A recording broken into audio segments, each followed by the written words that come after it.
Paytm చూస్తున్నారా? చక్కెరపార నుండి సాయంకాలానికి మంచి స్నాక్స్ అనమాట. పిల్లలకి స్నాక్స్ బాక్సులు కూడా మంచి రెసిపీ అనమాట. అయితే ఈ చక్కెరపాని చాలా టేస్టీగా చాలా క్రిస్పీగా కూడా ఉంటాయండి. చూడండి ఎంత క్రిస్పీగా ఉన్నాయో, సౌండ్ చూడు ఎంత కలకలాడుతూ ఉన్నాయో. అయితే దీనికి కావలసిన పదార్థాలు తయారు చేయ విధానం తెలుసుకుందామా? నెక్స్ట్ ఇవి 10 నుండి 15 రోజుల వరకు మన డబ్బాలో స్టోర్ చేసి పెట్టుకుంటే అంతే టేస్టీ అంతే క్రిస్పీగా కూడా ఉంటాయండి. అయితే తయారు చేయ విధానం తెలుసుకుందాం. చక్కెర పానీకి కావలసిన పదార్థాలు: ఒక గ్లాస్ మైదా పిండి తీసుకుంటున్నాను. ఒక గ్లాస్ మైదా పిండికి అరక గ్లాస్కి తక్కువ, పావు గ్లాస్కి ఎక్కువ, ఇవి మాత్రం మాదిరి తీసుకోవాలన్నమాట. అలాగే స్వీట్ ఎక్కువ తిన్న వాళ్ళు అర గ్లాసు పంచదార పొడి వేసేసుకున్నా పర్వాలేదు. ఇవి మాదిరిగా నేను తీసుకుంటున్నాను. ఈ మాట కరెక్ట్గా చేసుకుంటే పంచదార కరెక్ట్గా ఉంటుందన్నమాట. స్వీట్ ఎక్కువ తిన్న వాళ్ళకి అర గ్లాస్ వేసేసుకుంటే. నెక్స్ట్ 2 స్పూన్లు బొంబాయి రవ్వ,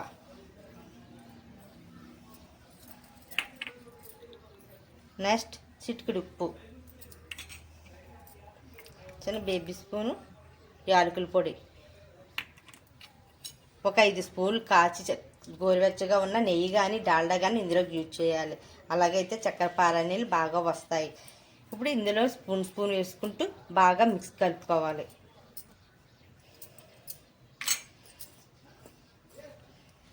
మొత్తం స్పూన్ వేసుకుంటూ బాగా మిక్సింగ్ చేసుకోవాలన్నమాట. మొత్తం నెయ్యి ఇందులో కలిసేటట్టు ఇలా కాస్త నెయ్యి వేసుకుంటూ బాగా మిక్స్ అయ్యేటట్టు కలుపుకుంటే చక్కెర పారని బాగా వస్తాయి అన్నమాట. 5 స్పూన్లు బాగా కరిగించిన నెయ్యి.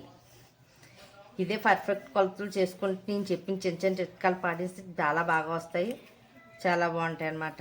ఇలా మొత్తం మిక్సింగ్ అయ్యేటట్టు కలుపుకోవాలి. చూడండి ఇలా కలుపుకున్నాం కదా, మొత్తం మిక్స్ అయిపోయింది. ఈసారి పిండి ముద్ద ఈ విధంగా ఉన్నాయి. బైండింగ్ ఎలాగ వచ్చినట్టయితే బాగా మిక్సింగ్ అయినట్టు ఈ విధంగా చెప్తే ఈ విధంగా ఉండాలి. నెక్స్ట్ ఇది అందులోని పంచదార, సాల్ట్, నెయ్యి ఎన్ని వేసాం కదా, వాటర్ మాత్రం చాలా చూసుకొనే వేయాలి. ఎక్కువ వేసేసుకోకూడదు. ఎందుకంటే వాటర్ అయిపోయేసరికి ఇందులో పంచదార పొడి, నెయ్యి ఎన్ని వేసాం కాబట్టి ఏటవుతుంది, ఇందులోని వాటర్ ఎక్కువ వేసేసుకుంటే ఏటవుతుంది, పలచబడిపోతుంది. ఆల్రెడీ పంచదార పొడి, నెయ్యి వేసాం కాబట్టి కాస్త వాటర్ వేసుకుంటూ చూడండి కొంచెం వేసుకుంటే చాలా చపాతీ పిండి కంటే గట్టిగానే కలుపుకోవాలి.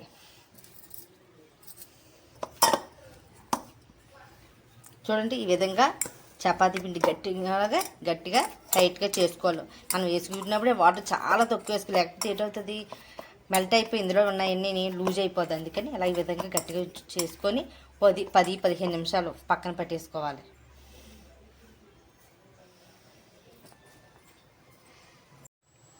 ఇవ్వండి, ఇందాక పిండి పిసుకున్నాం కదా, 10-15 నిమిషాలు అయింది. సరే ప్రాసెస్ చూద్దాం.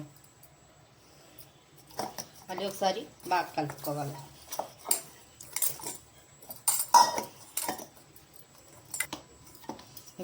ఒకసారి మళ్ళీ కలుపుకున్నాం కదా, అప్పుడు నెక్స్ట్ మళ్ళీ ఈ పీటకి ఆయిల్ అప్లై చేద్దాం.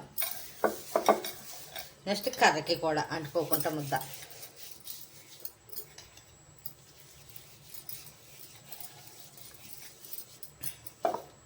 ఒకసారి ఇది పెట్టి మనం చేసుకుందాం.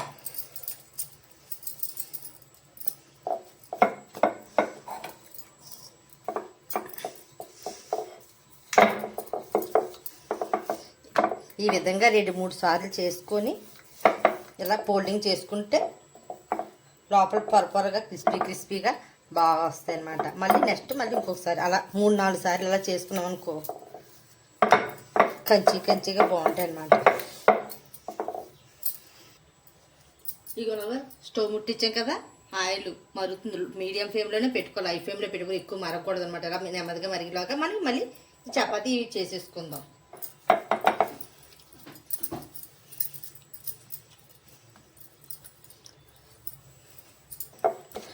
ఈ విధంగా మళ్ళీ చపాతీ మాదిరిగా ఒత్తుకోవాలన్నమాట.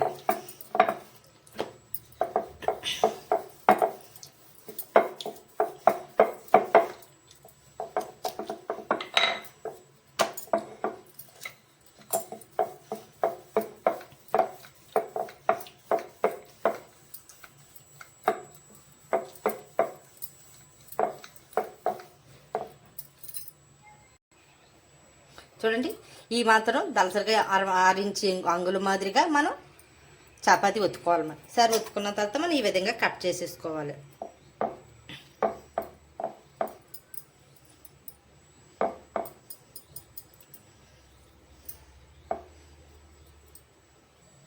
చూడండి, ఇలా కట్ చేసుకోవాలన్నమాట. ఈ మాత్రం సైజులో చిన్నవైన మనకి మన ఇష్టం, ఏ సైజులో చేసుకున్నా మన ఇష్టం. మోడల్ కూడా చేసుకోవచ్చు, డిజైన్ నెలవంకల మాదిరిగా పొడవుగా ఇలాగే ఏ మాదిరిగా చేసుకున్నా ఏం పర్వాలేదు. ఇంకా చూడండి, ఒక పీస్ ఇలా విడ తీసేసుకొని ఆయిల్లో వేసేసుకుందాం.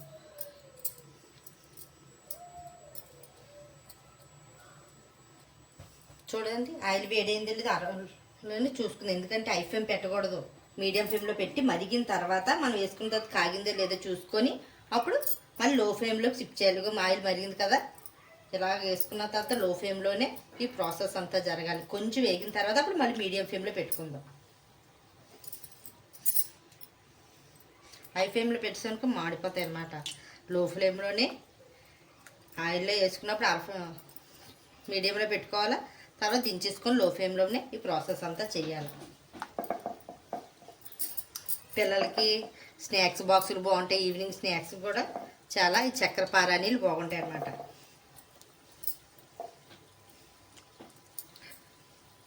మెయిన్ మంటే మనం చూసుకోవాలన్నమాట. లో మీడియం ఫ్లేమ్లోనే అడ్జస్ట్ చేసుకుంటూ లో ఫ్లేమ్లోనే అవుతుంది. కొంచెం వేగిన తర్వాత మీడియం ఫ్లేమ్లో పెట్టుకుందాం. చూడండి, ఈ విధంగా లో ఫ్లేమ్లో ఇలా నెమ్మదిగా కలుపుకోవాలి. కొంచెం కలర్ మారిన తర్వాత మనం మీడియం ఫ్లేమ్లో పెట్టుకుందాం. వచ్చింది కదా, చూడండి, ఇప్పుడు కొంచెం కలర్ వచ్చింది కదా, కొంచెం మీడియం ఫ్లేమ్లో మంట అడ్జస్ట్ చేసుకుందాం.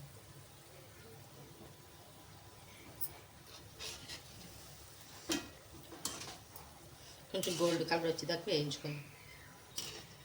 చూడండి, ఈ విధంగా ఉన్నప్పుడే మనం తీసేసుకోవాలి. మళ్ళీ ఎక్కువ కలర్ మాడిపోయిందంటూ మళ్ళీ టేస్ట్ మారిపోతాయి. ఈ పేపర్లు పెట్టంటే ఏమైనా ఎక్సెస్ ఆయిల్ ఉంటే, ఎక్స్ట్రా ఆయిల్ ఉంటే పీక్ చేసుకుంటుందని. ఈ ఆయిల్ పీల్చవు, టేస్టీగా ఉంటే క్రిస్పీగా ఉంటాయి అన్నమాట. మొత్తం ఈ ప్రాసెస్ అంతా మీడియం లో ఫ్లేమ్లోనే చేయాలి. ఈ టిప్తో పాటించి మీరు కరెక్ట్గా చేసుకుంటే కరెక్ట్గా పర్ఫెక్ట్గా వస్తాయి అన్నమాట. నెక్స్ట్ పచ్చిమిర్చి వేసేసుకుందాం. నెక్స్ట్ వేసుకున్నాం కదా, లో ఫ్లేమ్లోనే కొంచెం వేగిన తర్వాత మళ్ళీ మీడియం ఫ్లేమ్లో పెట్టుకుందాం.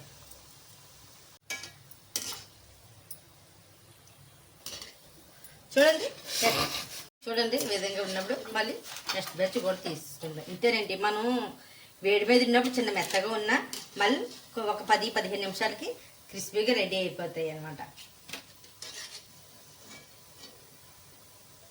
అంతేనండి, ఎంతో సింపుల్ టేస్టీ అండి చక్కెర పారాని రెడీ. చూడండి, మీరు తప్పక ట్రై చేయండి. మీరు వీడియో నచ్చినైతే లైక్ చేయండి, షేర్ చేయండి, సబ్స్క్రైబ్ చేయండి.